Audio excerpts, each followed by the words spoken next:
नमस्कार साथियों, स्वागत है आपका एक बार फिर से 30 मिनट्स जीएस में। तो दोस्तों, हमने पिछली क्लास में हम लोगों ने देखा था कि हिंदी की बर्तनी जो टॉपिक हम लोगों का चल रहा है, बर्तनी टॉपिक चल रहा है जो, तो उसमें हम लोगों ने पढ़ा था क्या की और की का प्रयोग कहाँ पर होता है। तो ये हमारा टॉपिक ख़त्म हो गया था। तो अब अगले जो हमारा टॉपिक है यानी कि क्या उच्चारण संबंधी हम पढ़ रहे थे, उसी के अंदर अगला टॉपिक हमारा क्या आता है, किसमें हम लोगों को सावधानियां रखनी है। वा और बा, वा और बा में उच्चारण संबंधी जो हम लोगों को सावधानियां रखनी है वो। तो ऐसा नहीं है कि अगर हम आपको ये पॉइंट पढ़ा देंगे तो आपके जो है बा और वा संबंधी सभी अशुद्धियां दूर हो जाएंगी।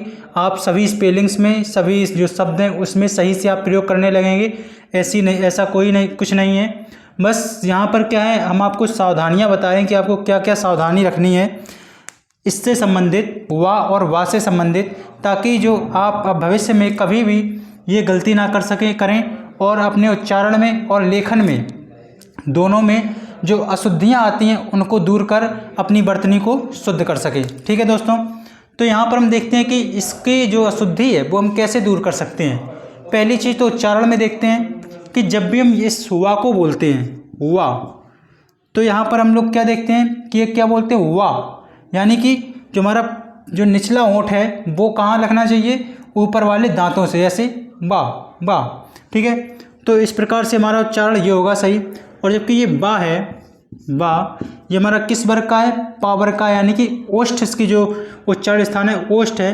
तो जब भी हम ये बा देखेंगे कहीं भी लिखा हुआ तो हमें अपने दोनों होठों को ऐसे चपकाना है और फिर बोलना है बा बा। ठीक है, तो उच्चारण करते समय इसको क्या ध्यान रखना है कि हमारे जो ऊपर के दांत हैं उससे मिलना चाहिए क्या, नीचे वाला होंठ। ठीक है, और जबकि हमारे ये बा है, पावर के जो आता है पावर में, उसमें हमारे ये दोनों होंठ आपस में मिलने चाहिए। तो ये चीज़ हमें सावधानी रखनी है जब भी हम कहीं भी किसी भी शब्द में पढ़ें। अगर ये वा आता है तो हमें इस तरह से अपना उच्चारण करना है, और अगर ये बा आता है तो हमें दोनों होठों को मिलाकर ही बोलना है। तो हमें अपने आप ही इन दोनों की जो आपका उच्चारण है वो शुद्ध होगा। ठीक है, शुद्ध रूप से उच्चारण होगा। तो आगे हम देखते हैं कि ये तो हो गया हमारे उच्चारण संबंधी। अब देखते हैं कि लेखन संबंधी कैसे अशुद्धि इसकी दूर होगी। तो लेखन संबंधी चीज़ ये है कि अगर कहीं भी आपको ये जो है इससे संबंधित शब्द दिख रहे हैं तो आप उनको अच्छे से देखिए ध्यान से और उनका शुद्ध उच्चारण करने की कोशिश कीजिए। जहाँ पर भी अगर वा बना है तो आप उसको वा ही बोलिए, अगर बा बना है तो उसको बा ही बोलिए। एक दूसरे को इंटरचेंज मत करिए, एक दूसरे को आपस में बदल मत दीजिएगा। तो जब भी आप ये आदत डाल देंगे कि जहाँ पर बा है और उसको हम बा ही बोलेंगे, और जहाँ पर वाह है उसको हम अगर वाह ही हमेशा बोलेंगे, शुद्ध बोलेंगे, जब शुद्ध बोलेंगे तो अपने आप ही हम शुद्ध लिखेंगे। क्योंकि हमारे दिमाग में वही चीज़ चल रही कि ये जो, जैसे हम यहाँ पर लिखते हैं एक उदाहरण के रूप में वकील। ठीक है, अगर हम इसको हमेशा, जैसे हमने देखा कि ये इसमें क्या है, इसमें वाह है, अगर हम इसको उच्चारण हमेशा वकील ही करेंगे तो हमारे दिमाग को पता है कि ये कैसे बोला जाता है, ऐसे बोला है वाह, तो वो अपने आप ही समझ जाएगा क्या कि हमको ये वाला लिखना है। ठीक है, तो इस प्रकार से अगर हम इसका शुद्ध उच्चारण करेंगे तो अपने आप ही हमारी लेखनी सुधर जाएगी।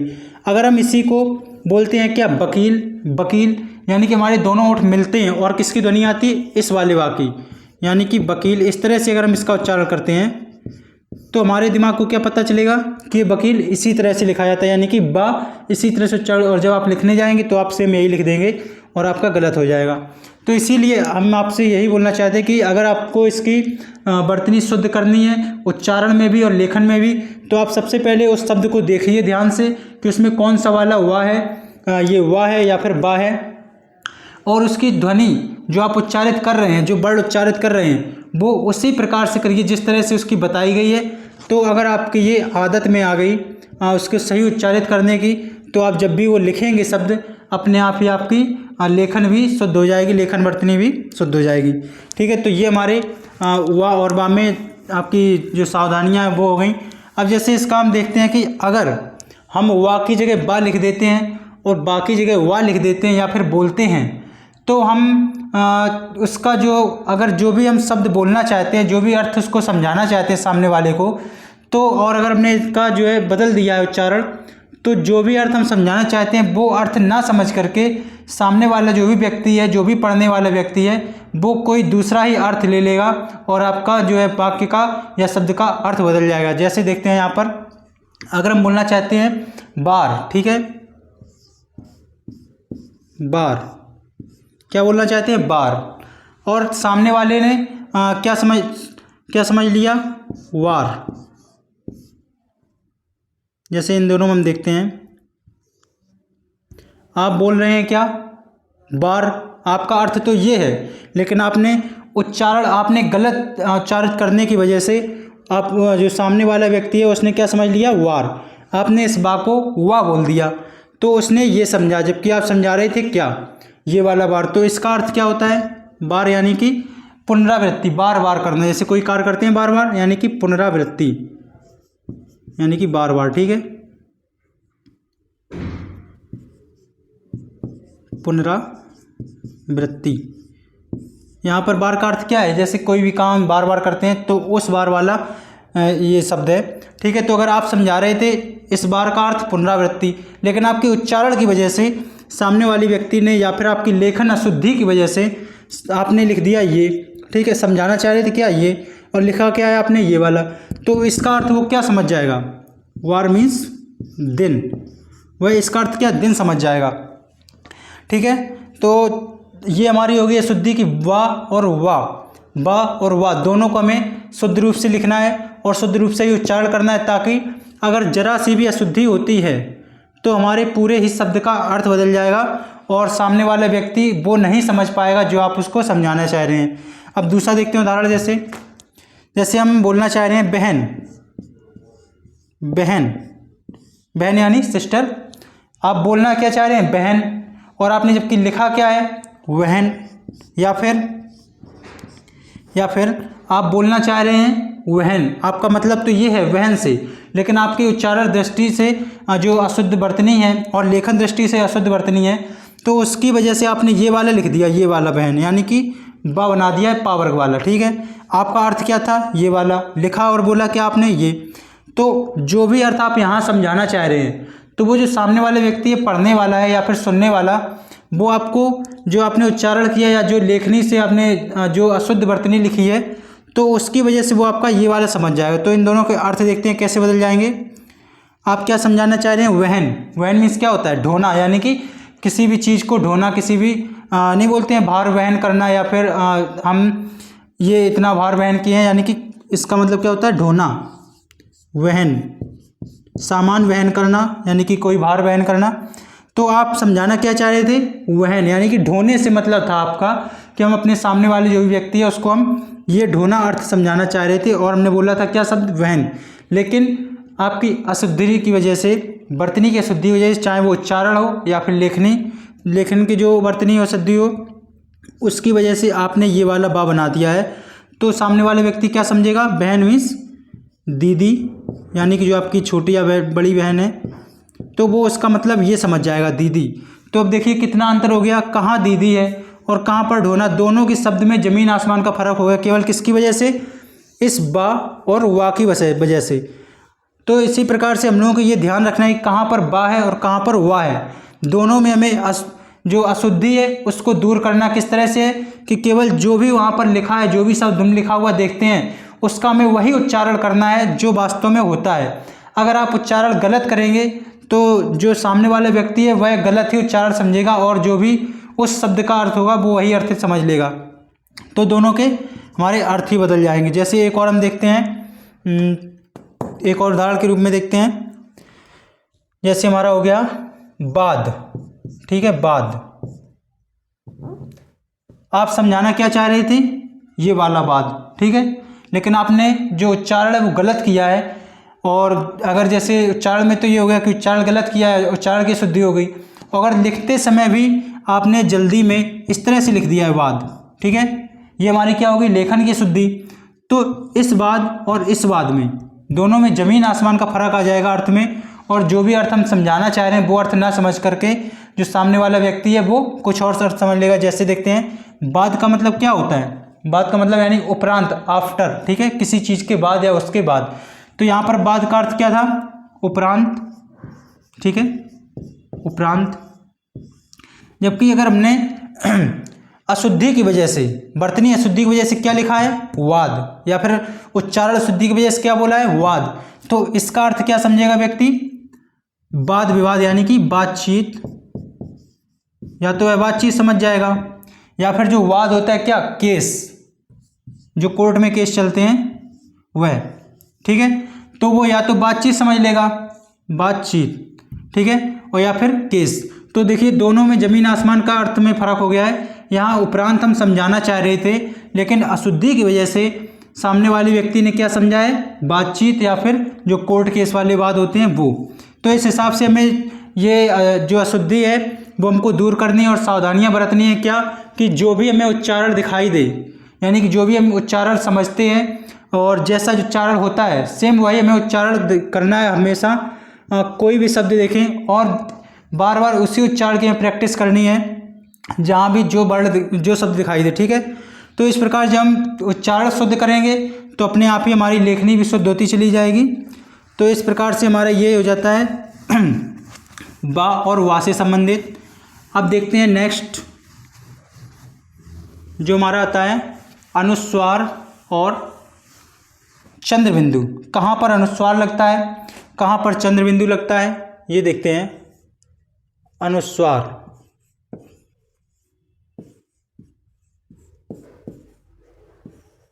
अनुस्वार, ठीक है, अनुस्वार। इसमें लाइन लिखते हैं पहले, ये वाली देखते हैं अनुस्वार। इसकी मात्रा बनाते हैं क्या, अनुस्वार की मात्रा क्या होती है ये, ठीक है।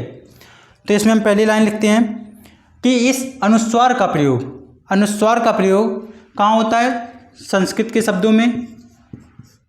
अनुस्वार का प्रयोग कहाँ होता है, संस्कृत के शब्दों में, ठीक है, संस्कृत के शब्दों में। दूसरा कहाँ प्रयोग होता है, पंचमाक्षर में, पंचमाक्षर के रूप में, पंचमाक्षर के रूप में। अनुस्वार का प्रयोग कहाँ कहाँ होता है, संस्कृत के शब्दों में, पंचमाक्षर के रूप में। और तीसरा प्रयोग कहाँ होता है, जो भी हिंदी के शब्द हैं, हिंदी के शब्दों में, हिंदी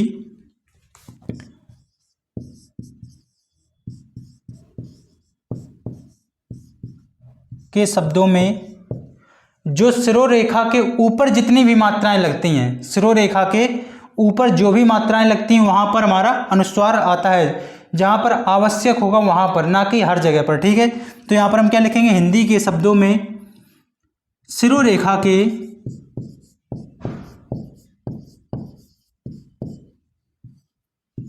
शिरोरेखा के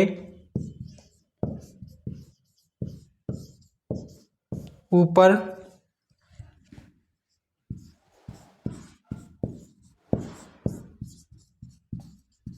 लगने वाली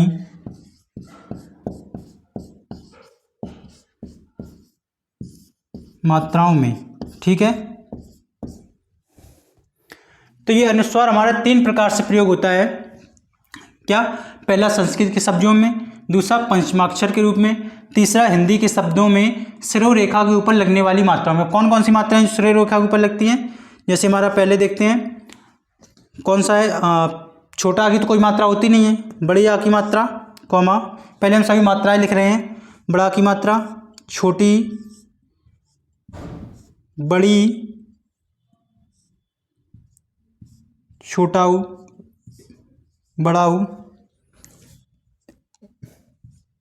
री, ए, आई, ओ और औ। ये हमारी मात्राएं हो गई, बड़ा आ, छोटी ई, बड़ी ई, छोटा ऊ, बड़ा ऊ, री, ए, आई, ओ, औ। अब हम यहाँ पर ये देखेंगे, ये हमारी सारी हो गई मात्राएं स्वरों की। तो यहाँ पर पॉइंट क्या लिखा है, हिंदी के शब्दों में शिरोरेखा के, मेन चीज़ क्या है, शिरोरेखा के ऊपर लगने वाली मात्राओं में। तो हम यहाँ पर देखते हैं कौन सी ऐसी मात्राएं जो शिरोरेखा के ऊपर लग रही हैं। क्या ये लग रही है शिरोरेखा ऊपर, नहीं, ये नीचे लग रही है। क्या ये लग रही है? हाँ ये लग रही है, छोटी। इसी प्रकार बड़ी, छोटा ऊ लग रही है? नहीं। बड़ा ऊ? नहीं। री? नहीं। ए लग रही है? जी हाँ, ये सरो रेखा के ऊपर लग रही है, तो ये वाला हो गया। इसी प्रकार आय, ओ और औ, ये हमारी मात्राएं जो छोटी, बड़ी, ए, आय, ओ, औ, इनकी मात्राओं में जब भी अगर हमें ध्वनि वहाँ पर मिलती है अनुस्वार की, तो हमें वहाँ पर क्या, ये चंद्रबिंदु का प्रयोग किया जाएगा। ठीक है। अब इनके उदाहरण जैसे देखते हैं। पहला देखते हैं संस्कृत के शब्द। जैसे यही शब्द देख लीजिए, संस्कृत। संस्कृत क्या है? शब्द हमारा संस्कृत का शब्द है, संस्कृत भाषा, तो वहाँ पर क्या है, ये अनुस्वार लगा है। ठीक है, क्योंकि यहाँ पर हमें ध्वनि आ रही है संस्कृत, यानी कि जो नाक में ध्वनि जा रही है, हवा जा रही है, तो उस वजह से हमारा यह क्या आ रहा है, अनुस्वार। जैसे और देखते हैं उदाहरण में, संयम, संयम। ठीक है, यहाँ पर भी हमारा ये संयम, यहाँ पर बोलते समय हमारी जो नाक में जो हवा जा रही है, उस वजह से ये यहाँ पर हमें अनुस्वार आवाज़ उभरा है और उसकी ध्वनि निकल रही है, इसीलिए हमने यहाँ पर अनुस्वार के रूप में लगाया है। और जैसे देखते हैं संस्कार, संस्कार। ठीक है, तो ये हमारे हो गए किसके, संस्कृत के शब्दों में। तो यहाँ पर ये जो बिंदी आई है वो किस रूप में आई है, अनुस्वार के रूप में। अब देखते हैं पंचमाक्षर के रूप में कौन कौन से उदाहरण बनते हैं। जैसे पहला हम देख लेते हैं, क्या सबसे कॉमन है उदाहरण, गंगा, गंगा। अब ये जो यहाँ पर अनुस्वार आया है, ये हमारा पंचमाक्षर के रूप में आया है। ठीक है, पंचमाक्षर के रूप में आया है, लेकिन अब ये किस तरह से आया पंचमाक्षर के रूप में, कैसे इसने अपना रूप बदल लिया अनुस्वार में, ये हम देखेंगे आगे। अभी देखते हैं इसी में थोड़ा और देखते हैं। जैसे उदाहरण आपका हो गया चंचल। ठीक है, ये दो उदाहरण हो गए इसके। ये हमारे जो पंचमाक्षर हैं, यानी कि जो हमने 5 वर्ग पढ़े थे, का वर्ग, चा वर्ग, टा वर्ग, ता वर्ग, पा वर्ग, उसमें जो हमारे पंचमाक्षर हैं वही यहाँ पर आए हैं किसके रूप में, अनुस्वार के रूप में। ठीक है, तो अब इसमें देखते हैं आगे, हिंदी के शब्दों में सरो रेखा के ऊपर लगने वाले शब्द। यहाँ पर हमारा जैसे ये है छोटी, बड़ी, ए, आई, ओ, औ। जैसे हम इसमें देखते हैं किस प्रकार से लगेंगे। मान लीजिए उदाहरण में आपका होगा क्या, नींद, नींद। तो यहाँ पर हमारी ये सरो रेखा है, और अगर जैसे हम नींद बोलते हैं, नींद, तो हमारी नाक में जो ध्वनि जाती है, नाक में जो हवा जाती है, उसकी वजह से हम यहाँ पर अनुस्वार लगाते हैं। तो हमारी जो सरो रेखा के ऊपर है वहाँ पर कैसा, ये अनुस्वार लगती है। ठीक है, सरो रेखा के ऊपर मात्रा वाले में। अगर हम जैसे बोलते हैं मैं मीन्स स्वयं वाला, तो यहाँ पर अगर हम बोलते हैं मैं, यहाँ पर हमें ज़रूरी लग रहा है कि जो जैसे हमने मैं बोला, तो वहाँ पर हमारी जो नाक में जो हवा जाती है, तो उस वजह से यहाँ पर अनुस्वार लगाना पड़ता है। क्यों? क्योंकि यहाँ पर ज़रूरत है और हमें महसूस भी होती है अनुस्वार की मात्रा जो हमारी नाक में जाती है, वो ध्वनि। तो इस प्रकार से हमारा मैं। और जैसे क्यों, क्यों, यहाँ भी हमें अनुस्वार की ध्वनि महसूस होती है, तो इसलिए हमारा ये लगा। अब एक चीज़ देखते हैं, ये हमारा हो गया अनुस्वार के रूप में, ये पंचमाक्षर अभी हम आगे पढ़ेंगे अलग से बिल्कुल। ठीक है, तो ये हमारे अनुस्वार हो गए। अब सेम इसी में देखते हैं क्या,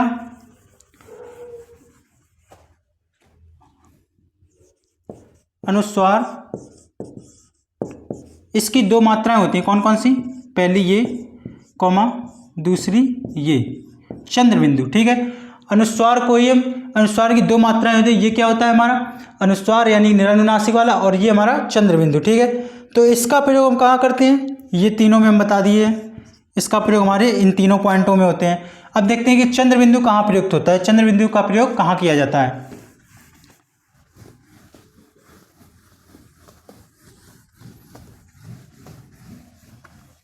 ये हमारा हो गया अनुस्वार, और अब चंद्रबिंदु देखते हैं, समझते हैं चंद्रबिंदु कहाँ पर लगेगा।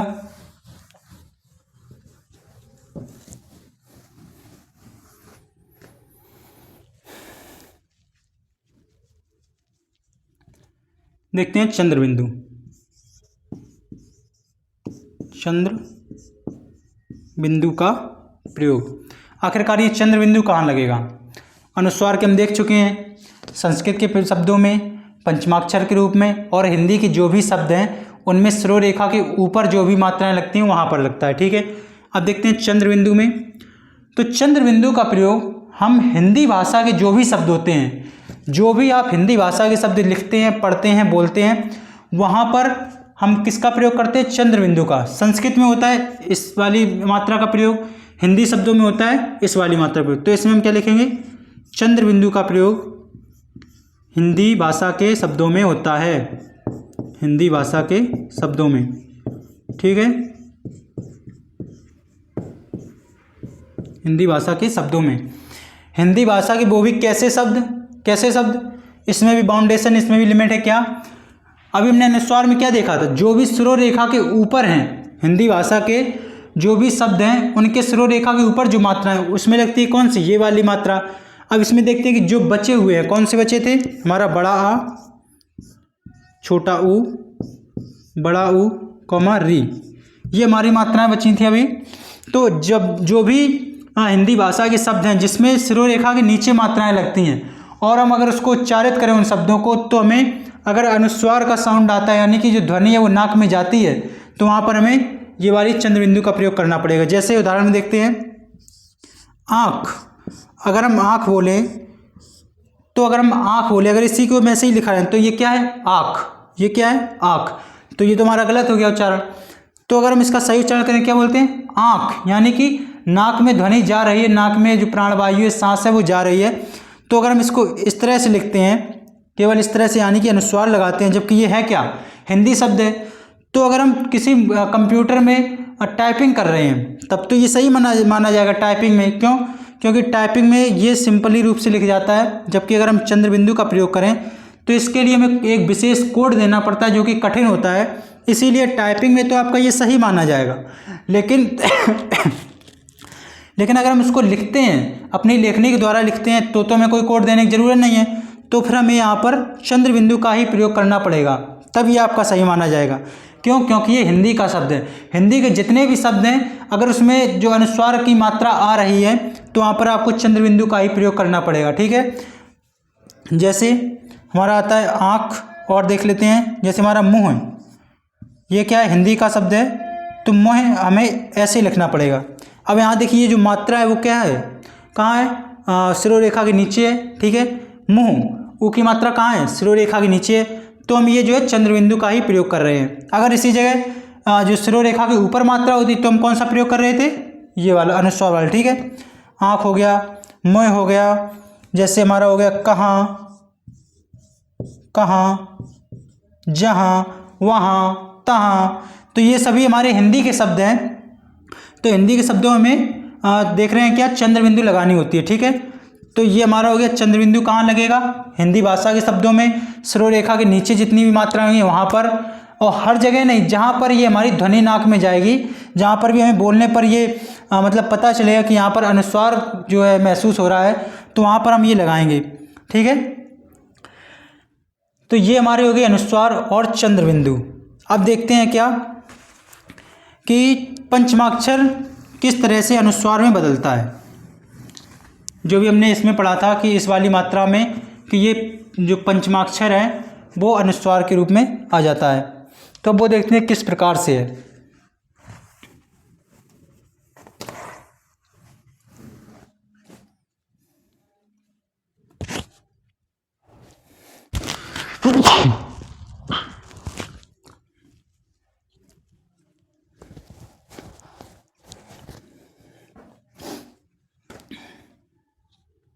पंचमाक्षर,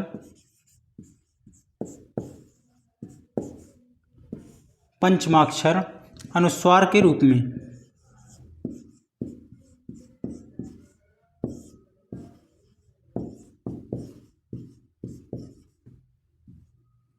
अनुस्वार के रूप में एक चीज़ और देख लेते हैं वहाँ पर कि जैसे आपने बोल दिया कि सर कि हिंदी के जो भी शब्द हैं उसमें अगर हम चंद्र बिंदु लगाते हैं तो ये सिरों रेखा के ऊपर क्यों नहीं लगा सकते। ठीक है, जो सिरों रेखा के ऊपर जो मात्राएं हैं उनमें क्यों नहीं लगा सकते। तो अगर हम देखते हैं कि जैसे क्यों शब्द है, क्यों में हमने क्या बताया था कि जो हिंदी के शब्द हैं अगर मात्रा जो सिरों रेखा के ऊपर जा रही है तो वहाँ पर हमने क्या बताया था कि ये अनुस्वार लगेगा। अगर हम इसी जगह यहाँ पर चंद्र बिंदु लगा दें तो इस प्रकार से, तो यहाँ देख रहे हैं क्या कि हमारा जो चंद्र बिंदु है वो टेढ़ा हो जाता है, यानी कि तिरछा हो जाता है। इसलिए हम यहाँ पर चंद्र बिंदु न लगाकर किसका प्रयोग करते हैं, अनुस्वार का प्रयोग करते हैं इस प्रकार से। ठीक है, अगर हम यहाँ पर लिखते हैं जैसे नींद, नींद में भी हम उदाहरण देख लेते हैं।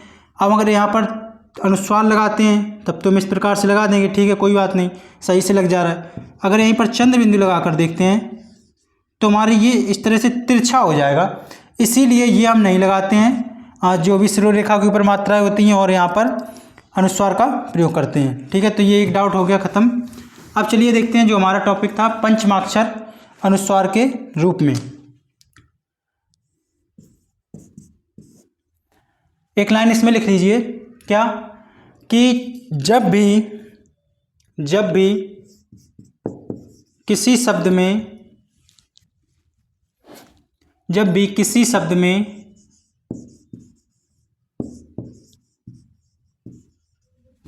में क्या जो पंचमाक्षर हैं वो आधे आते हैं। ठीक है, पंचमाक्षर आधे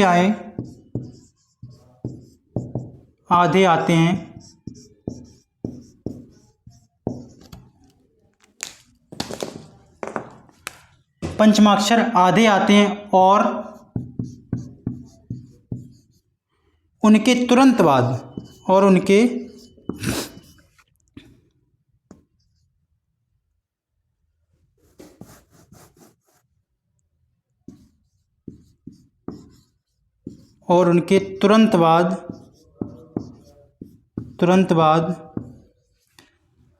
उसी वर्ग का, किस वर्ग का, जिस वर्ग का आपका पंचमाक्षर आया है। ठीक है, और उनके तुरंत बाद उसी वर्ग का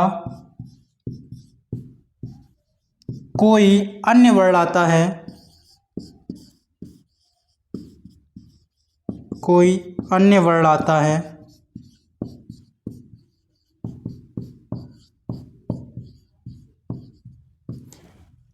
क्या है, जब भी किसी शब्द में अगर पंचमाक्षर आधा आ रहा है। ठीक है, कोई हम शब्द लिख रहे हैं तो उसमें अगर पंचमाक्षर जो हमारा है वो आधा आ रहा है और उसके तुरंत बाद अगर उसी पंचमाक्षर के वर्ग का ही कोई अन्य वर्ण आता है तो वहाँ पर हमारा जो पंचमाक्षर है वो अनुस्वार के रूप में बदल जाता है, अनुस्वार के रूप में प्रयोग हो जाता है। जैसे उदाहरण में देखते हैं हम, अभी हमने क्या लिखाया था, गंगा, तो आपको इस तरह से आपको अधिकतर लिखा मिलता होगा गंगा। जो यहाँ पर ये अनुस्वार है ये वास्तव में है क्या, अगर हम इसको सही से तोड़ कर लिखें तो ये हमारा है क्या, गंगा। ये पंचमाक्षर है। अगर इसको हम शुद्ध रूप देखें कि बदल कर ना देखें, जो इसका वास्तविक रूप है वो हमारा ये है, यानी कि जो इंगा है का वर्ग का पंचमाक्षर वो आधा है, यानी कि हलंत लगा है इसमें। तो इसमें हमने क्या देखा कि जो इंगा है, ठीक है, का वर्ग का जो पंचमाक्षर, उसके जस्ट बाद क्या आया है, जस्ट तुरंत बाद क्या है, का वर्ग का ही कोई अन्य वर्ण आया है। इसलिए हम इस पंचमाक्षर को क्या बदल कर लिख रहे हैं, अनुस्वार के रूप में। ठीक है, आप ये भी लिख सकते हैं, ये भी शुद्ध है और ये भी शुद्ध है। अब ऐसा होता क्यों है ये हम देखते हैं यहाँ पर। जैसे हमारे 5 वर्ग थे, कौन कौन से, का वर्ग, खा वर्ग, सॉरी का वर्ग, चा वर्ग, टा वर्ग, ता और पा वर्ग। ठीक है, का, चा, टा, ता, पा, ये हमारे 5 वर्ग हो गए। इसके अंदर में सदस्य कौन कौन से थे, का, खा, गा, घा और इंगा। ये हमारे थे क्या, व्यंजन यहाँ पर लिख रहे हैं। ये हमारे व्यंजन हुए का वर्ग की, शा वर्ग के व्यंजन, चा, छा, जा, झा और क्या है, या। ये हमारे क्या है, पंचमाक्षर। ठीक है, टा वर्ग में देखते हैं, टा, ठा, डा, टा, ठा, डा, धा और णा। ता वर्ग में देखते हैं, ता, था, दा, धा और ना। पा वर्ग में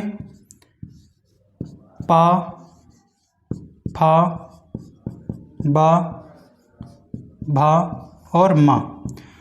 पहला, दूसरा, तीसरा, चौथा और पांचवा। तो क्या देख रहे हैं हम, पंचम वर्ग में कौन कौन से आ रहे हैं, इंगा, या, ड़ा, ना, मा। ठीक है, ये हमारे आ रहे हैं क्या, पंचमाक्षर।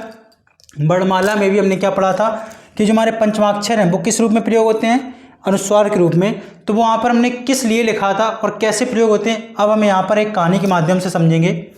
जैसे कि हम लोग समझते हैं क्या कि ये जो हमारे पंचमाक्षर हैं यानी कि ङा, या, ड़ा, ना, मा, ये हमारे पंचमाक्षर ये किस तरह से हैं, और ये जो का, खा, गा, घा यानी कि ये जो चार इधर के हैं वर्ड, चार वर्ड जो इधर के हैं वो किस तरह से व्यवहार करते हैं। जैसे हमारी फैमिली होती है, ठीक है, हम लोगों की फैमिली में कौन कौन होते हैं, जैसे मान लीजिए हमारे दादा दादी, नाना नानी, मम्मी पापा और बच्चे, यानी कि ये सब होते हैं। तो ये यहाँ पर हम देखते हैं क्या कि ये हमारी क्या है, का की फैमिली है, ये हमारी चा की फैमिली है, ये टा, ता, पा। तो इस प्रकार से हमारी 5 फैमिलियाँ हैं, 5 परिवार हैं, ठीक है। तो यहाँ पर हम देखते हैं, यहाँ पर ये जो पहला है ये हमारे कौन हो गए, समझने के लिए मान लेते हैं दादा, और ये जो दूसरे नंबर की लाइन है वो कौन हो गई, दादी, ठीक है। तीसरे नंबर के कौन हो गए, हमारे पिताजी यानी पापा, ठीक है। चौथे नंबर पे माँ, और 5वें नंबर पे कौन हो गए, ये जो 5वां पंचमाक्षर है वो कौन हो गया, बच्चा। दादा दादी पापा माँ और बच्चा, ये हमारे हो गई पूरी फैमिली। ये कितनी फैमिलियाँ हैं, 5 फैमिलियाँ। सेम, पाँचों के सेम ही कॉन्सेप्ट हैं, केवल हम एक को समझते हैं, और उसी तरह से आप 5 का ध्यान रखना, ठीक है। चलो हम एक कहानी सुनते हैं कि अगर जैसे आप कभी भी टहलने जाते थे, बच्चे थे जब आप टहलने जाते थे, खेलने जाते थे अपने, चाहे दादा के साथ जाएं, चाहे दादी पापा मम्मी किसी के भी साथ जाएं, अगर बच्चा जो टहलने जाता है या फिर खेलने जाता है तो हम लोग सड़क पर क्या देखते हैं, कहीं पर भी, तो जो बच्चा होता है उसको हमेशा दादा दादी पापा मम्मी हमेशा अपने आगे ही रखते हैं, ठीक है, अपने आगे ही रखते हैं। एक चीज़ यहाँ पर नोटिस करना क्या कि बच्चा हमेशा आगे रहता है, और जो भी माँ बाप हैं दादा दादी वो हमेशा बच्चे के पीछे रहते हैं, ठीक है। तो पहला पॉइंट हम यहाँ पर लिख लेते हैं क्या कि बच्चा रहेगा हमेशा कहाँ, आगे, बच्चा आगे। और जो ये 4 हैं ये हमारे क्या है, परिवार के ये जिम्मेदार व्यक्ति हैं, ये हमारे क्या है, जिम्मेदार व्यक्ति, इनके ऊपर जिम्मेदारियाँ होती हैं, तो हमारे जिम्मेदार व्यक्ति हैं। तो जो जिम्मेदार व्यक्ति हैं वो कहाँ रहेंगे, पीछे, ठीक है। बच्चा आगे, बच्चा कहाँ रहेगा, आगे, और जबकि ये जो जिम्मेदार व्यक्ति वे कहाँ रहेंगे, पीछे, ठीक है। दूसरा पॉइंट देखते हैं क्या कि जो भी जिम्मेदार व्यक्ति हैं, और ये हमारा बच्चा कैसा है, इसके पास तो कोई जिम्मेदारी है नहीं। मान लीजिए एक और कहानी सुनते हैं कि आप कहीं पर जा रहे हैं, ठीक है, आप कहीं पर जा रहे हैं, यानी कि आप बच्चे ही हैं अभी, आप कहीं पर जा रहे हैं, तो आपको किसी ने एक पत्र दे दिया, ठीक है, पत्र दे दिया और बोला कि लो बेटा ये अपने घर में दे देना, जाके अपने पापा को दे देना या मम्मी को दे देना, ऐसा उसने बोल दिया। तो आप लेकर जा रहे हैं, रास्ते में घर थोड़ी ही दूर बचा था आपके पास, यानी कि आप पहुंचने ही वाले थे, तब तक एक पड़ोसी मिल गया। उसने बोला कि बेटा कहाँ जा रहे हो, आपने बोला कि मैं घर पर जा रहा हूँ, ये उन अंकल ने हमें एक पत्र दिया, ये हमको देना है। तो वो पड़ोसी जो थे वो बोले कि लाओ बेटा हमको दे दो ये पत्र, हम वहाँ तक पहुँचा देंगे, ठीक है।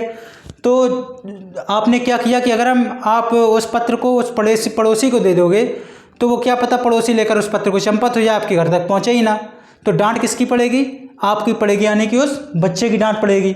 और अगर उसी जगह दूसरी अगर कंडीशन देखते हैं क्या कि आप जा रहे हैं अपने इन चारों में से किसी के भी साथ जा रहे हैं, ठीक है, जिम्मेदार व्यक्ति के साथ जा रहे हैं, तो या फिर जिम्मेदार व्यक्ति आपको मिल जाता है, जैसे किसी ने आपको पत्र दिया, आप थोड़ी ही दूर चले थे कि आपकी दादी मिल गई या पापा मिल गए या दादा या मम्मी में से कोई भी एक मिल गया, तो और आपसे उन्होंने कहा कि ये क्या है, तो आपने बोला कि उन अंकल ने ये पत्र दिया है और हमको घर पे देने के लिए बोला है।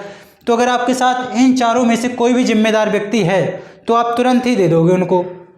कैसे दे दोगे कि ये लो जी, ये मतलब आप उनको दे दोगे, चाहे आपकी मम्मी हो या पापा या दादा या दादी, किसी को भी तुरंत दे, क्योंकि जो भी हमें वो जिम्मेदारी दी है, यानी कि उस पत्र को भेजने की जिम्मेदारी दी है, उस जिम्मेदारी से हम बच जाएंगे। और अगर खो भी जाता है बाई चांस, तो आप क्या कह दोगे कि हमने तो दादी को दे दिया था पत्र, अब वो आप ही जानो और दादी जाने कहाँ गई, हमसे कोई मतलब नहीं है, तो आप वहाँ पर सेफ बच गई।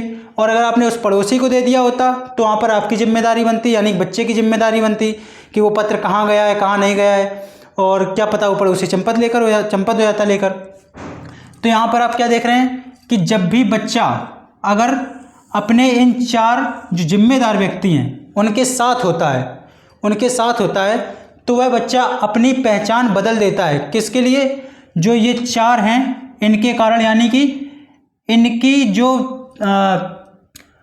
जो पहचान होती है, उनकी पहचान के ऊपर ही खुद की पहचान भी डिपेंड कर देता है। यानी कि अपनी पहचान किसके ऊपर निर्भर कर देता है? इन 4 व्यक्तियों के ऊपर, यानी कि जो ये 4 परिवार के जिम्मेदार व्यक्ति हैं उनके ऊपर।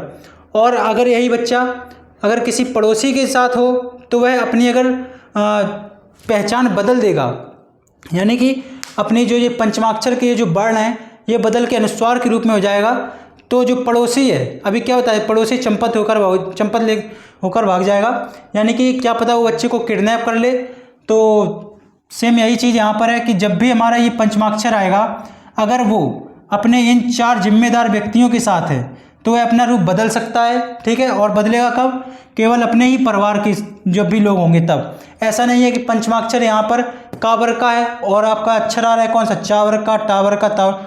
अगर किसी और फैमिली का हो तब तो आपका पड़ोसी हो गया उस बच्चे का, तो वहाँ पर तो बच्चे का किडनैप होना जरूर हो ही जाएगा, अपने वास्तविक रूप में नहीं आ सकता है। इसलिए यहाँ पर हम एक कॉन्सेप्ट क्या समझते हैं कि जब भी कोई भी पंचमाक्षर है, यानी कि जो बच्चा है वो अपने ही परिवार के 4 अन्य जिम्मेदार व्यक्तियों के साथ होता है तो वह अपने रूप को बदल देता है और अपनी पहचान किसके रूप में रखता है?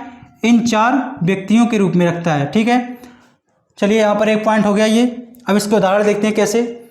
जैसे आपका हुआ मंद, ठीक है, मंद। यहाँ पर हम क्या देख रहे हैं? मंद, ये अनुस्वार आया है और जबकि इसको हम जब साउंड लेते हैं क्या लिखते हैं? मंद, यानी कि ना समझ में आ रहा है ना। तो यहाँ पर हम ये देखते हैं क्या दा किस वर्ग का है? दा, ये है दा, और ये ता वर्ग का है ना, ठीक है। तो यहाँ पर ये अनुस्वार देखते हैं, अभी हमने क्या बोला था यहाँ पर क्या लिखा? पहला पॉइंट, बच्चा आगे चलेगा, यानी कि बच्चा हमारा ये है पंचमाक्षर। तो जो ये बिंदी अनुस्वार की ये हमारा जो शब्द किस प्रकार चलते हैं? शब्द इस प्रकार चलते हैं, शब्द का मुख किस प्रकार होता है? इस तरह से, ठीक है। तो ये हमारे हो गए शब्द के मुख। तो आगे कौन है? ये बच्चा है। अगर हम इसको तोड़ के लिखें तो क्या लिखेंगे? मा, आ प्लस ना प्लस दा प्लस आ। तो हम यहाँ क्या देखते हैं? बच्चा आगे है और ये हमारे जो दादाजी हैं या जो अन्य परिवार के जिम्मेदार व्यक्ति हैं वो हमारे कहाँ हो गए? पीछे। तो यही हमने कॉन्सेप्ट समझाया था क्या, कि जब आप कहीं भी छोटे थे और खेलने जाते थे तो आप हमेशा आगे रहते थे और जो भी आपके परिवार के व्यक्ति होते थे वो कहाँ होते थे? पीछे। तो इससे हम एक चीज़ क्या समझते हैं कि जब भी हम इसको तोड़ेंगे तो हमें ये अनुस्वार किसी पंचमाक्षर के रूप में है या अनुस्वार के रूप में है या फिर इन वर्गों में से किसके रूप में है, ये पता करने के लिए हमें ये पीछे का जो व्यक्ति है, पीछे का जो जिम्मेदार व्यक्ति है, जो पीछे का वर्ण है उसको देखना पड़ेगा, तब हमें पता चलेगा कि ये अनुस्वार किस वर्ग का है। तो यहाँ पर हमारी जो ये बिंदी है इसके पीछे कौन सा है? दा वर्ग है, सॉरी दा व्यंजन है, दा वर्ण है। और दा किस वर्ग का है? ता वर्ग का। तो हमें ऐसे पता चलेगा कि जब ये ता वर्ग का है तो ये हमारी बिंदी किस में जाएगी? ता का पंचमाक्षर ना में। तो यहाँ पर इसलिए हम इसको क्या लिख सकते हैं? और मंद। इसको हम ऐसे भी लिख सकते हैं और ऐसे भी। तो ये हमारा जो पंचमाक्षर था वो किस रूप में बदल रहा है? अनुस्वार के रूप में। और ये अनुस्वार किस रूप में बदल रही है? पंचमाक्षर के जो अपने वास्तविक रूप में। क्यों? क्योंकि जो हमारा दा है यानी कि जो जिम्मेदार व्यक्ति है, कौन? हमारे पापा, वो जिम्मेदार व्यक्ति हैं और जिम्मेदार व्यक्ति की जब होगा साथ में तो बच्चा अपना स्वरूप बदल सकता है, उसमें कोई दिक्कत नहीं होगी, ठीक है। तो ये हमारा होगा क्या? अनुस्वार पंचमाक्षर के रूप में कैसे आता है। तो सेम यही कॉन्सेप्ट पूरी 5 फैमिलियों का है कि जब भी हमारे बच्चे होंगे अगर वो अपने किसी भी 4 जो वर्ण हैं, जिम्मेदार वर्ण हैं, जो भी जिम्मेदार व्यक्ति हैं उनके साथ होता है तो अपना स्वरूप बदल देता है, ठीक है। ये हमारी हो गई स्वरूप कैसे बदलता है। अब देखते हैं कि जैसे कि यही हम आगे और रिवीजन कर रहे हैं कि अगर अनुस्वार दिया हुआ है तो हम कैसे पहचानेंगे कि ये जो अनुस्वार है वो इनमें से 5 में से कौन सा वाला है, कौन सा पंचमाक्षर है? का वर्ग का है या चा वर्ग का है या टा वर्ग का है या ता वर्ग का या फिर पा वर्ग का। इसको पहचानने के लिए हम क्या देखेंगे कि इस अनुस्वार के आगे ये कौन से वर्ग का यहाँ पर वर्ण दिया गया है, ठीक है। यहाँ पर ता वर्ग का दिया गया है, ता वर्ग का होता है दा, तो इससे हमें पता चले क्या कि अनुस्वार हमारा ना है। ऐसे ही अन्य जो हमारे हैं उदाहरण वो देखते हैं और उदाहरण से समझते हैं। ये आई होगा हम लोगों ने लिख लिया होगा। अब देखते हैं अन्य उदाहरणों से समझते हैं।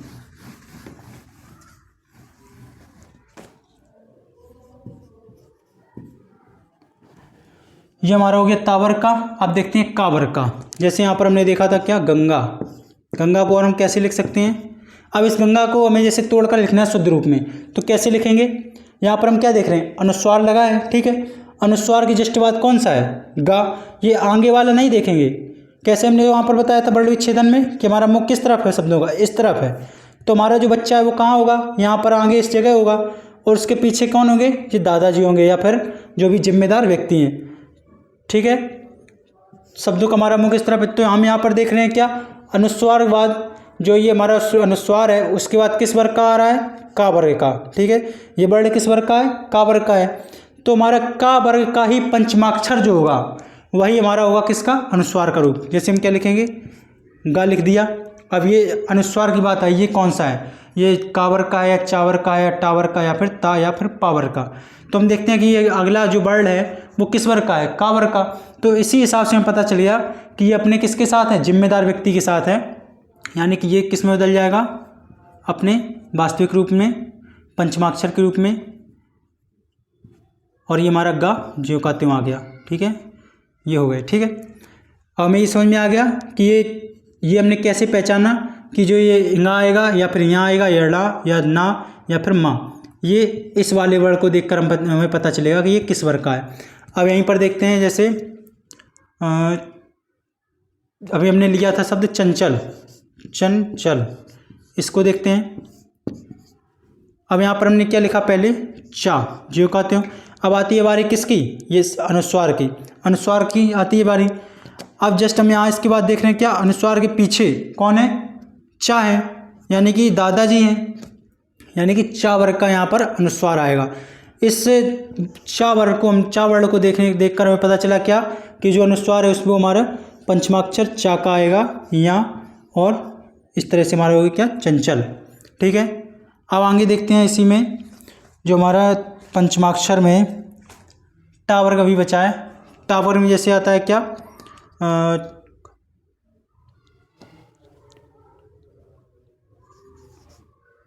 घंटी।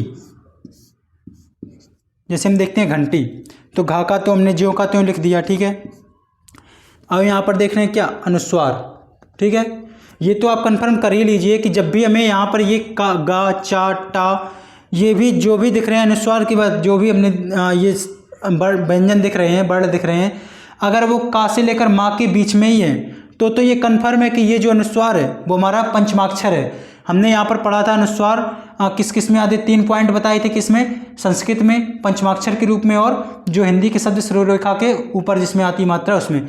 तो आप ये जो दूसरा पॉइंट वहाँ लिखा था उसी का यहाँ प्रयोग है ये, कि ये तो आप कंफर्म कर ही लीजिए कि जब भी अनुस्वार के बाद अगर हमारे इस जगह पर अनुस्वार के बाद जस्ट अगर स्पर्श व्यंजन आ रहे हैं का से माँ तक, तो हमें ये कंफर्म है कि ये जो अनुस्वार है वो हमारे पंचमाक्षर हैं। बस हमें पहचान किसकी करनी होती है कि ये कौन सा पंचमाक्षर है? का वर्ग का है कि चा वर्ग का है कि टा का है या ता का है या फिर पा का है? अब वो उसकी पहचान कैसे होती है? इस अनुस्वार के बाद जस्ट हमें देखना होता है कि किस वर्ग का यहाँ पर व्यंजन आ रहा है, किस वर्ग का वर्ण आ रहा है। ठीक है, अब यहाँ पर हमने देखा क्या? अनुस्वार के बाद क्या आ रहा है? टा। टा किस वर्ग का है? टा हमारा है टा वर्ग का, यानी कि दादाजी हैं ये। तो दादाजी हैं जब, तो यानी कि अनुस्वार है, ये अपना रूप बदल के बैठा है वहाँ पर। जो बच्चा है वो अपनी पहचान किसके रूप में रखा है? इस टा के रूप में। तो अगर हम इसको जो वास्तविक रूप दें तो टा का पंचमाक्षर का वास्तविक रूप क्या है? ला, आधा ला और टी, क्या बन गया?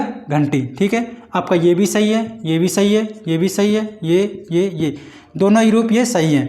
अब देखते हैं हमारा टा हो गया। अब देखते हैं ता, जैसे दंत या फिर दंत देखते हैं, दंत।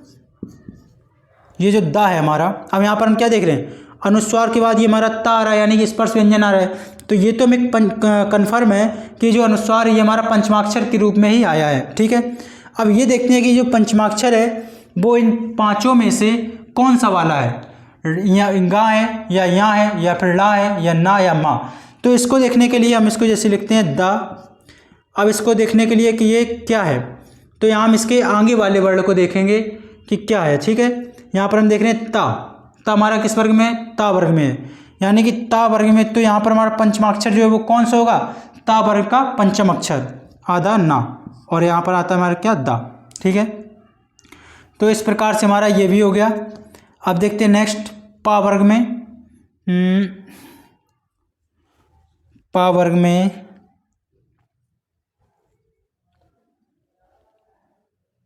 जैसे देखते हैं बंधन, बंधन, बंधन, ठीक है। ये तुम्हारा हो गया तावर का। चलिए तावर का ही देख लेते हैं। बा, बा। अब ये अनुस्वार की बात क्या आ रहा है, धा आ रहा है। धा किस में है, ता वर्ग में है। ता, था, दा, धा, ना, यानी कि धा जो हमारा ता वर्ग का है, तो ता वर्ग का है यहाँ पर, ठीक है। अब ये तो पंचमाक्षर किस वर्ग का होगा, ता ही वर्ग का होगा। ता का पंचमाक्षर क्या होता है, आधा ना, और ये हमारा हो गया धा और ना। इस प्रकार से हमने पहचान कर ली कि हमारा जो पंचमाक्षर है, ये जो अनुस्वार है वो किस में बदलेगा, किस में बदलेगा, धा। धा की जो फैमिली है तावर्ग, तावर्ग के अंतर्गत ही जो पंचमाक्षर आएगा उसमें बदलेगा। हमने देखा था कि ये पा, पा का देखते हैं कैसे आएगा। जैसे एक शब्द हमने ले लिया चंबल, हमारी चंबल नदी होती है, उसका उदाहरण हमने ले लिया चंबल। इसको कैसे भी कैसे लिख सकते हैं, और चंबल इस तरह से लिख सकते हैं। अब इसको समझते हैं कैसे। चा, चा का तो हमने सेम लिख दिया चा। अब आया क्या, हमें अनुस्वार देखा। अनुस्वार के बाद जैसे ही हमने बा देखा, यानी कि हमें पता चलेगा कि ये क्या है, हमारा स्पर्श व्यंजन है, का से मा तक के अंतर्गत आता है। तो ऐसे में पता चला कि ये हमारा अनुस्वार के रूप में ना करके जो है किसके रूप में आया है, पंचमाक्षर के रूप में आया है, यानी कि पंचमाक्षर ने ही अपना स्वरूप बदलकर अनुस्वार कर लिया है। तो अगर हम इसको खोलते हैं तो पा वर्ग का बा है, तो पा वर्ग के ही जो पंचमाक्षर होगा कौन सा, माँ, उसी का ये रूप बदला है। तो इसका अगर हम रूप वास्तविक लाएंगे तो माँ बनेगा आधा, और वा और ला। इस प्रकार से हमारा बन जाएगा चंबल, ठीक है।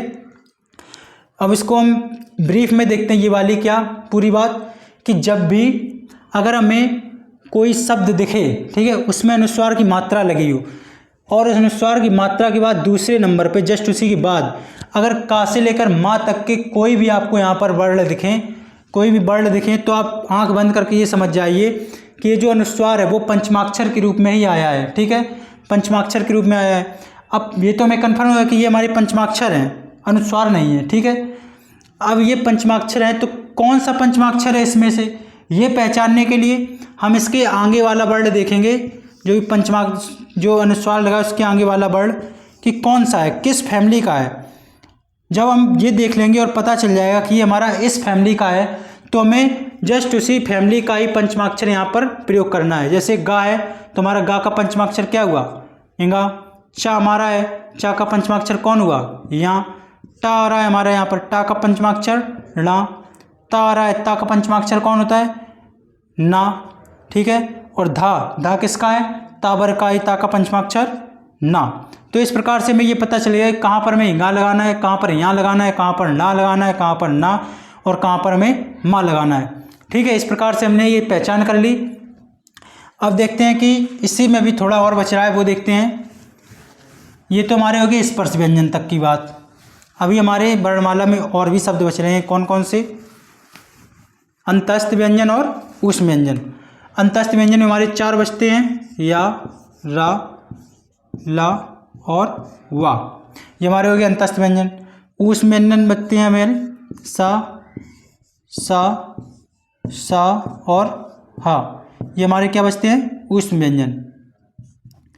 यहाँ पर हमने क्या देखा था, ये हमारे क्या है, जो 4 है वो जिम्मेदार व्यक्ति हैं, और वो 5वां हमारा बच्चा है। यहाँ पर देखते हैं, यहाँ पर 1 2 3 4, यानी कि बच्चा यहाँ पर है ही नहीं। ये हमारे क्या है, नाना नानी है, और जो है उनके जो नाना नानी और दादा दादी हैं, ऐसा समझ लीजिए आप। और यहाँ पर इनका कोई भी बच्चा नहीं है, यानी कोई भी बच्चा नहीं है।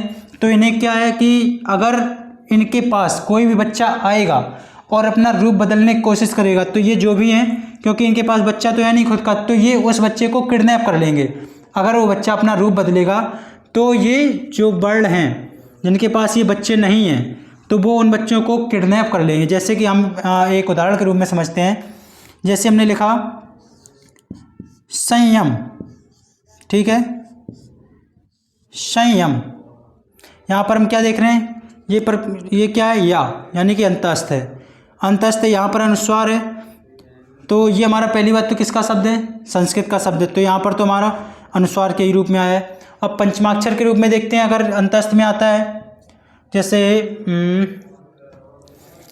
शब्द देखते हैं,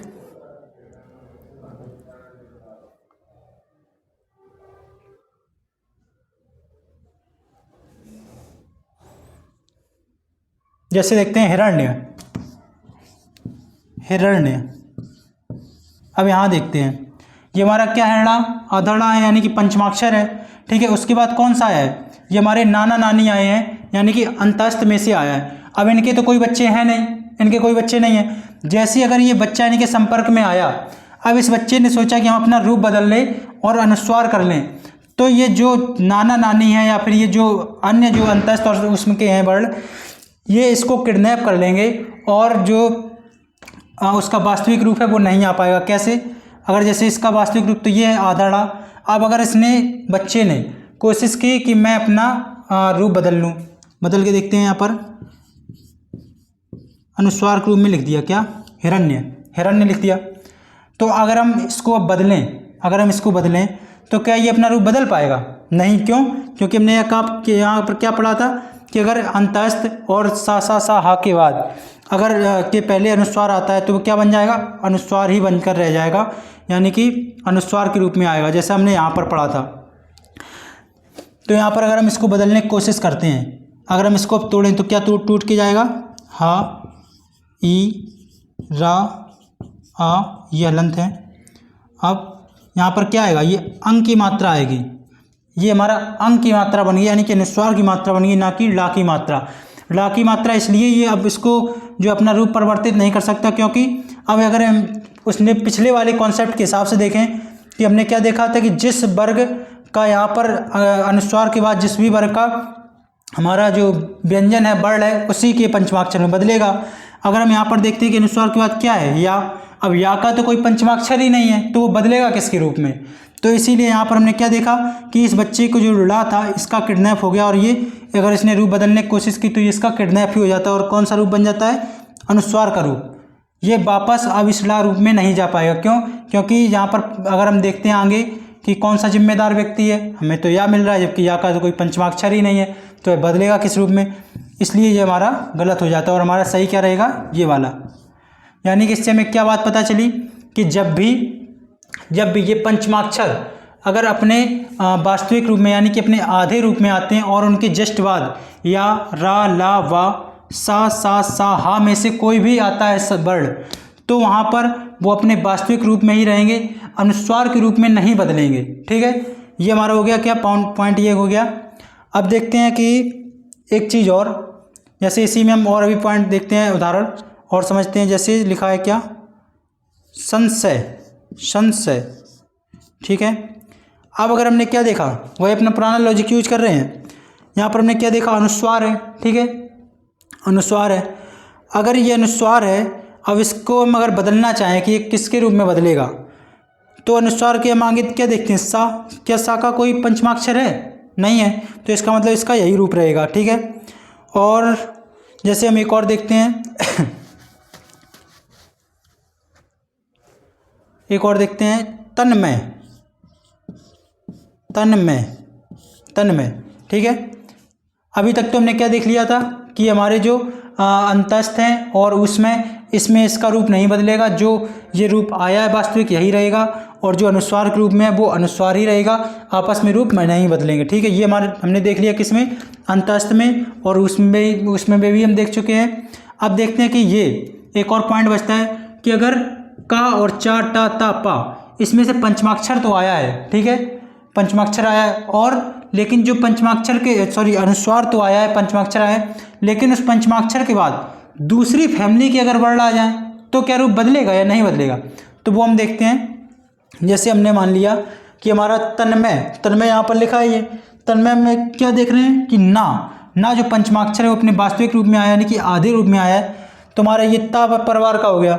लेकिन जब उसके बाद हम यहाँ देखते हैं कि पंचमाक्षर है, उसके बाद कौन सा आया है, कौन सा वर्ण आया है, व्यंजन आया है, वर्ण आया है माँ हमारा है इस वर्ण का, यानी कि ये तो पड़ोसी हो गई, ये उसी फैमिली का तो रहा नहीं, ये ता परिवार का है, और ये जो अगला जो व्यंजन आया, वर्ण आया, वो हमारा पा परिवार का है, तो ये हमारे पड़ोसी हो गए। जबकि क्या बताया था कि अगर पड़ोसी आएगा साथ में तो वह बच्चा अपना रूप नहीं बदलेगा। रूप कब बदलेगा? जब उसी परिवार के होंगे।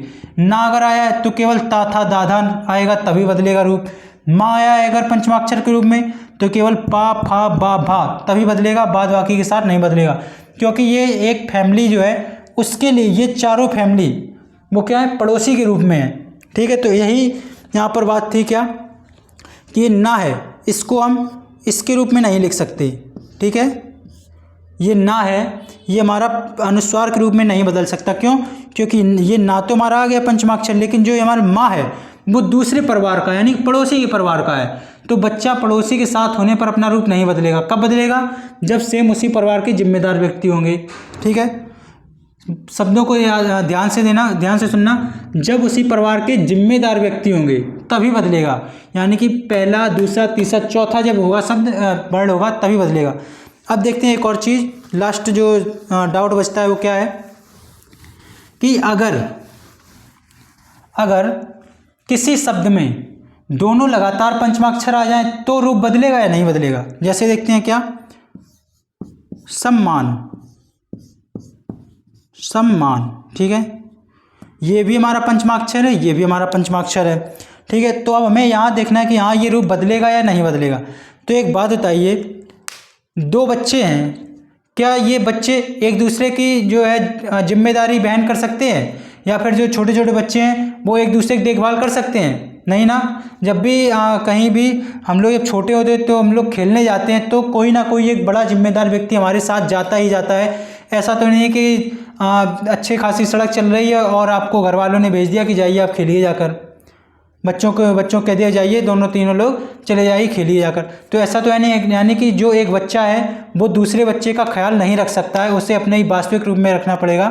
तो इसीलिए हमारा जो ये हमारा अनुस्वार है, यानी कि सॉरी ये पंचमाक्षर है, आधा ये तो आ गया पंचमाक्षर। ठीक है, लेकिन यहाँ पूरा पंचमाक्षर आया, यानी कि यहाँ भी बच्चा है और यहाँ भी बच्चा है, दोनों सेम ही परिवार के हैं, लेकिन बदल किस लिए नहीं पा रहे हैं? क्योंकि दोनों बच्चे ही हैं, दोनों पंचमाक्षर ही आए हैं, इसलिए ये अपना रूप नहीं बदलेगा। अगर हम इसको इस तरह से लिखते हैं सम्मान, सम्मान, तो ये हमारा गलत हो जाएगा। क्यों? क्योंकि ये हमारा जो अनुस्वार है क्या है, ये आधा माँ का हमने बदल के लिख दिया है, और इसी के बाद यहाँ भी बच्चा है, तो दोनों बच्चे तो आपस में एक दूसरे का ख्याल रख नहीं सकते, तो इसलिए हमारा ये हो जाता है गलत और ये हमारा रहेगा सही। तो यानी कि इस पॉइंट से क्या हमें समझ में आया कि जब भी दो हमारे पंचमाक्षर एक साथ आएंगे तो वो हमारे, जैसे हम लिखते हैं क्या, इंगा और ड़ा, सॉरी इंगा और इंगा, ये हमारा आधा है पहला वाला, दूसरा वाला पूरा है, यहाँ और यहाँ, ड़ा और ड़ा, और हमारा ना, ना, माँ और माँ। अगर इस तरह से हमें कहीं भी देखते हैं किसी भी शब्द में तो उनका यही रूप रहेगा। ठीक है, इसमें ये जो पहला वाला है पंचमाक्षर, ये जो हमारा पहला वाला पंचमाक्षर है वो नहीं बदलेगा। ठीक है, ये पहला वाला पंचमाक्षर है जो वो अपना रूप नहीं बदलेगा। क्यों? क्योंकि पहला भी पंचमाक्षर बच्चा है और दूसरा भी बच्चा है, दोनों बच्चे ही आ रहे हैं लगातार, तो बच्चे अगर दोनों साथ में हैं तो वो एक दूसरे का ख्याल नहीं रख सकते। तो इस प्रकार से हमने क्या समझा कि जो भी ये जो पंचमाक्षर हैं वो किस प्रकार से अनुस्वार के रूप में प्रयुक्त होते हैं, कहाँ पर प्रयुक्त नहीं होते हैं, और कहाँ पर हमारे जो अपने अनुस्वार की मात्रा में बदलते हैं, कहाँ पर नहीं बदलते हैं। तो आज से हमारी जो वर्तनी है टॉपिक वो हमारा पूरा यहीं पर समाप्त होता है। और वर्तनी जो हमारा जो शुद्ध करने का तरीका है वो हम सबसे शुरुआत में ही बता चुके हैं। केवल दो ही तरीके हैं, लेखन और पठन। उसको अच्छे से अभ्यास कीजिए, शब्दों को, कौन से शब्द में कौन सा अक्षर बना है, कौन सा उसका उच्चारण कैसा है, जस्ट जो उच्चारण है उसका जो अक्षर बना है सेम वही उच्चारण कीजिए। तो जब हम उच्चारण अगर हमारा शुद्ध होने लगेगा तो लेखनी की वर्तनी जो है वो आपसे आप ही सही होने लगेगी। चलिए दोस्तों, अब मिलते हैं अगली क्लास में। जो अगली क्लास हमारी होगी विराम चिन्ह की, और जो भी इससे संबंधित वर्तनी के जो भी हमारे अभ्यास प्रश्न होंगे वो अभ्यास प्रश्न आपको हमारे चैनल SI अतुल राजपूत पर मिलेंगी। सारी अभ्यास क्लासेस मिलेंगी, उसमें हम क्वेश्चन और क्वेश्चन के चारों जो हमारे विकल्प होंगे, इन चारों विकल्पों को डिटेल से एनालिसिस करेंगे कि इसमें से कौन सा सही है और कौन सा सही नहीं है, और जो हमारे 3 बचते हैं ऑप्शन, उन तीनों में क्या हो सकता है क्या नहीं हो सकता है, इन तीनों ऑप्शन से कैसे क्वेश्चन बन सकते हैं। ठीक है, तो इस प्रकार से हम डिटेल एनालिसिस के साथ अपनी अभ्यास जो क्लासें हैं उनमें देखेंगे, प्रैक्टिस करेंगे, ताकि कोई भी वनडे एग्जाम हो, कोई भी ऑप्शनल वाइज क्वेश्चन हो, कैसा भी पेपर हो, हमारे हिंदी में सर्वाधिक स्कोर कर सके हम लोग, कोई भी क्वेश्चन गलत ना होना पाए। और इस चैनल की लिंक है वो डिस्क्रिप्शन में और कमेंट बॉक्स में पिन कर दी जाएगी, और यहाँ पर आपको आई बटन में भी मिल जाएगी। ठीक है, तो उसको जल्दी जल्दी सब्सक्राइब कीजिए और हमारे अभ्यास जो प्रश्न हैं उनको अच्छे से कीजिए और प्रैक्टिस कीजिए ज़्यादा से ज़्यादा, ताकि हमें जो परीक्षा में जो समय लगने वाला है वो समय भी ना लगे और अच्छे से हम क्वेश्चन को अटेम्प्ट कर सकें। चलिए दोस्तों, अब मिलते हैं अगली क्लास विराम चिन्ह में। दोस्तों, अगर जो भी जैसी भी क्लास लगी हो क्लास को बताना, शेयर करना दोस्तों के साथ, और अगर कोई डाउट हो तो कमेंट बॉक्स में पूछना। चलिए मिलेंगे अब नेक्स्ट क्लास में। धन्यवाद।